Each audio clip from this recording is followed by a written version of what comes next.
Não, os advogados podem estar com seus clientes a qualquer momento, é o que estabelece o Estatuto da Ordem dos Advogados do Brasil.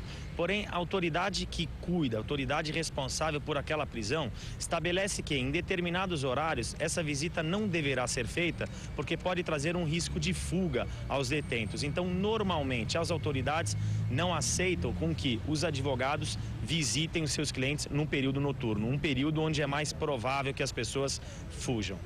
No momento da noite, ou seja, enquanto não temos mais a luz natural, a autoridade policial não pode entrar na residência de ninguém. Isso está protegido pela Constituição Federal em seu artigo 5º. A autoridade só pode entrar na residência num período noturno, no momento em que se pratica um crime, ou seja, quando há uma flagrância de um delito, ou quando alguém corre algum perigo de vida, incêndio, problema de saúde. Provavelmente nesse período foram negociadas o quê? A autorização da família para que a autoridade entrasse naquele local e prepararam ali a sua entrega, tentaram negociar com a autoridade policial a não colocação de algemas e nem que eles fossem colocados atrás do automóvel, num chiqueirinho. Esse ponto da algema é um ponto importante. Cabe à autoridade responsável ali por aquela prisão determinar se há ou não necessidade da colocação de algemas. Cabe a vocês, da sociedade, verificarem se naquela garagem, com aquele número de pessoas, havia necessidade de colocar algema, ou seja, a pessoa que deveria ser presa poderia fugir.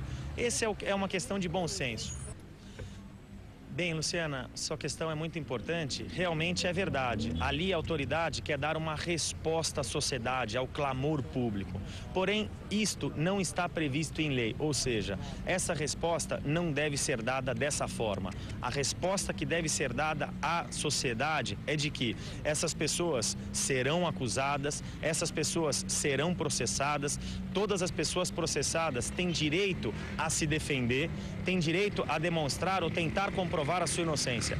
E se forem condenadas, a sociedade, o Poder Judiciário deve demonstrar que as pessoas condenadas respondem sim pela sanção imposta pelo Estado.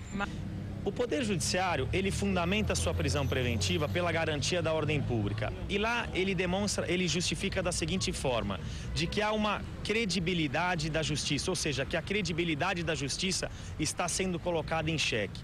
Está sendo colocada em xeque, segundo a fundamentação do Poder Judiciário, é porque a sociedade, informada dos fatos pela mídia, já tomou a sua conclusão, ou seja, já decidiu pela culpabilidade do acusado. E que o Poder Judiciário deve dar uma resposta, não deve estar inerte a isso. Essa é a fundamentação e ainda aponta a intensidade do dolo, no momento em que ele traz que os acusados não têm sensibilidade moral, nem complexo, nem compaixão humana, porque estamos falando de filho, né, e de enteado. Ocorre que a comoção social não é justificativa de prisão preventiva. O magistrado traz julgados nesse sentido. Antigamente, o Poder Judiciário entendia que a complexidade, que a comoção social, ela sim era uma justificativa da prisão preventiva. Hoje não se entende mais dessa forma. Ordem pública é uma coisa, clamor público é outra coisa.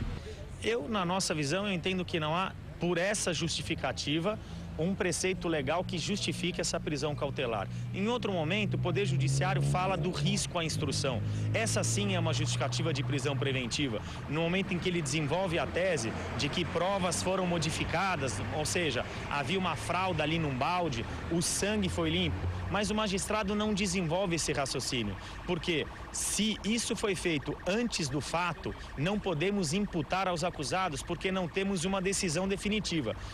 Mas se ocorreu após os fatos, aí sim, um acusado que, após os fatos, de alguma forma tenta destruir provas, ele está sim trazendo um risco à instrução. Isso não foi desenvolvido pelo Poder Judiciário no momento em que fundamentou a sua prisão preventiva. A questão é a seguinte, a sociedade, é claro, ela não tem esse conhecimento técnico. Ela entende que essa prisão preventiva traz um sentimento de justiça sendo aplicada. E, na verdade, a justiça não está sendo aplicada quando uma pessoa é presa antes de uma condenação. Porque, em alguns casos, e não estou dizendo no presente caso, mas em alguns casos, uma pessoa acusada, no futuro, ela é absolvida. E como fica essa questão? Uma pessoa processada deve ficar presa e amanhã é considerada inocente? inocente pela justiça?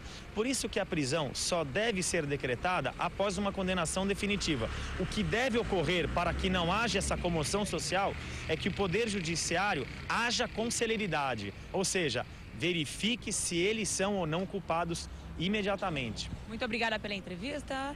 Voltamos aos estúdios do Fala Brasil.